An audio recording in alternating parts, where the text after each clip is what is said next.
सीधे मुद्दे पर आते हैं। एक शांतिपूर्ण छात्र प्रदर्शन अचानक संसद के बाहर एक इतने बड़े और अभूतपूर्व टकराव में कैसे बदल गया? आज हम इस पूरे घटना चक्र का ब्रेकडाउन करेंगे और इसकी तह तक जाएंगे। सोचिए जरा, जंतर मंतर पर जो अफरा तफरी मची थी ना, उसकी तस्वीरें सच में चौंका देने वाली थी। आखिर ये सब शुरू कैसे हुआ? हम बिना किसी का पक्ष लिए उन 12 घंटों का पूरा टाइमलाइन और सभी पक्षों की तरफ से आने वाले बिल्कुल अलग अलग दावों को एकदम निष्पक्ष तरीके से समझेंगे। चलिए शुरू करते हैं जंतर मंतर पर तनाव बढ़ने से। सुबह से ही वहाँ माहौल में एक अजीब सा जोश और तनाव था। भारी बारिश हो रही थी। पुलिस की तरफ से कोई ऑफिशियल परमिशन नहीं थी, फिर भी एक विशाल भीड़ वहां जमा होना शुरू हो चुकी थी। जरा इन आंकड़ों पर गौर कीजिए। प्रोटेस्टर्स का दावा था कि वहां 50,000 से ज्यादा लोग थे। वहीं पुलिस का एस्टिमेट था लगभग 12,000। देखिए, नंबर चाहे जो भी हो, भीड़ इतनी मैसिव थी कि पूरा इलाका उनसे भर चुका था। प्रशासन इस भीड़ को देखकर इतना घबराया हुआ था कि उन्हें राजीव चौक जैसे बड़े मेट्रो स्टेशन के एग्जिट गेट्स तक ब्लॉक करने पड़े ताकि और लोग बाहर ही ना आ सके। अब आते हैं उस टकराव की टाइमलाइन पर। आइए देखते हैं कि जमीन पर हालात आखिर घंटे दर घंटे कैसे आउट ऑफ कंट्रोल हुए।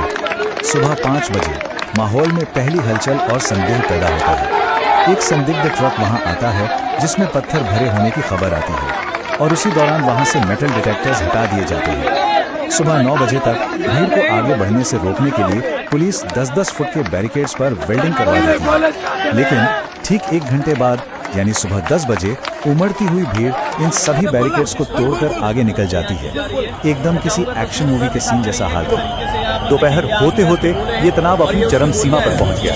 दोपहर 1 बजे भीड़ प्रेस क्लब तक पहुंच गई, जो कि संसद के बेहद करीब का इलाका है। अब यह खतरा इतना नजदीक था कि ठीक 2 बजे एक भारी लाठीचार्ज शुरू हो जाता है। आंसू गैस के गोले छोड़े जाते हैं और क्विक रिस्पांस टीम्स उतारी जाती हैं। इस बेहद सख्त पुलिस एक्शन के चलते शाम 4 बजे तक जंतर मंतर का प्रोटेस्ट स्टेज पूरी तरह से हटाकर साइट को क्लियर कर दिया जाता है। यहाँ सबसे बड़ा और विवादित सवाल ये उठता है कि आखिर शुरुआत किसने की, क्योंकि हिंसा के बाद जब धूल छटी ना, तो 2 बिल्कुल अलग अलग कहानियां सामने आई। इन दावों में सच में जमीन आसमान का फर्क है। एक तरफ प्रोटेस्टर्स का दावा है कि पुलिस ने बिना उकसावे के लाठीचार्ज किया। उनका कहना है कि रैपिड एक्शन फोर्स के जवानों के पास नेम टैग्स नहीं थे। तक नहीं समझ और आया ना, सबसे चौंकाने वाली बात, बैरिकेड्स में इलेक्ट्रिक करंट डाला गया था। वहीं दूसरी तरफ पुलिस इसका कड़ी शब्दों में खंडन करती है। पुलिस का दावा है कि पत्थरबाजी सबसे पहले प्रोटेस्टर्स की तरफ से शुरू हुई और उन्होंने बस एक प्रोफेशनल तरीके से अपना बचाव किया, जिसमें उनके कई जवान घायल भी हुए। और देखिए, बातें सिर्फ हिंसा तक सीमित नहीं रही। महिला प्रोटेस्टर्स और नाबालिग बच्चों के खिलाफ क्रूरता के बेहद गंभीर आरोप लगाए गए। प्रोटेस्ट लीडर्स ने निश्चित तौर पर यह आरोप लगाया कि मेल ऑफिसर्स ने महिलाओं के साथ असभ्य व्यवहार किया और बच्चों को भी पीटा। हालांकि पुलिस इस बात पर कायम रही कि उन्होंने किसी पर भी ज्यादती नहीं की, बल्कि वो वहां सिर्फ अपनी ड्यूटी निभा रहे थे। तो आखिर इन लाठियों और हिंसा के पीछे उन बच्चों का मकसद क्या था? ऐसी कौन सी बात थी जिसने युवाओं को सड़कों पर पुलिस से भिड़ने का इतना बड़ा रिस्क लेने पर मजबूर कर दिया? आंदोलन के प्रवक्ताओं ने सरकार के आगे 3 मुख्य मांगे रखी थी। पहली, शिक्षा मंत्री धर्मेंद्र प्रधान का तुरंत इस्तीफा। दूसरी, नीट पेपर लीक से परेशान होकर आत्महत्या करने वाले छात्रों के परिवारों को 1-1 करोड़ रुपए का मुआवजा। और तीसरी, सोनम वांगचुक की रिहाई। अब इस आंकड़े पर गौर करना बहुत जरूरी है। 152 ये सिर्फ एक नंबर नहीं है। इस पूरे आंदोलन के पीछे जो युवाओं का गुस्सा उबल रहा था ना, वो इन 152 पेपर लीक से जुड़ा है। एक ऐसा संगीन मुद्दा जिसने देश के लगभग 7.5 करोड़ छात्रों के भविष्य को संकट में डाल दिया है। इस बात को आंदोलन का समर्थन करने वाले कई राजनेताओं ने भी जोर शोर से उठाया। अब सड़क पर लाठियां चली हैं तो उसकी गूंज और झटके देश की संसद और सत्ता के गलियारों तक तो जाएंगे। आइए इसके राजनीतिक प्रभाव को देखते हैं।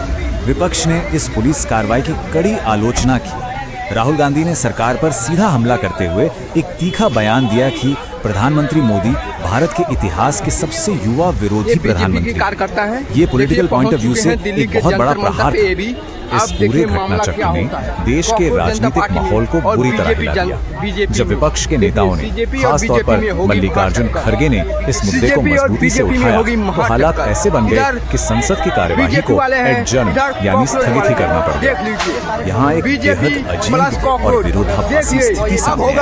जरा इमेजिन कीजिए, एक तरफ आंदोलन के प्रवक्ता जेपी नड्डा जैसे नेताओं के साथ बंद कमरों में शांति से अपनी मांगों पर चर्चा कर रहे थे, और ठीक उसी वक्त बाहर सड़कों पर छात्रों पर भारी लाठीचार्ज चल रहा था। एक ही वक्त पर दो बिल्कुल विपरीत घटनाएं। तो अब सवाल आता है कि इस आंदोलन का भविष्य क्या है?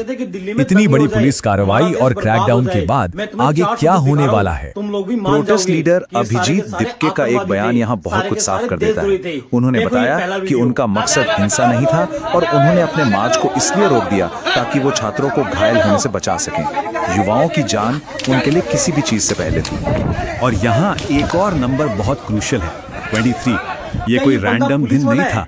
ये सोनम वांगचुक की भूख हड़ताल का 23वां दिन था। उनकी हालत लगातार बेहद नाजुक होती जा रही थी। डॉक्टर्स ने साफ चेतावनी दी थी कि उनका शरीर ज्यादा से ज्यादा 20 या 21 दिन की भूख हड़ताल ही झेल सकता है। लेकिन इस मेडिकल वार्निंग और जान के खतरे के बावजूद छात्रों पर हुई इस हिंसा के विरोध में सोनम वांगचुक ने अपने अनशन को और आगे बढ़ाने का बेहद कठिन फैसला लिया।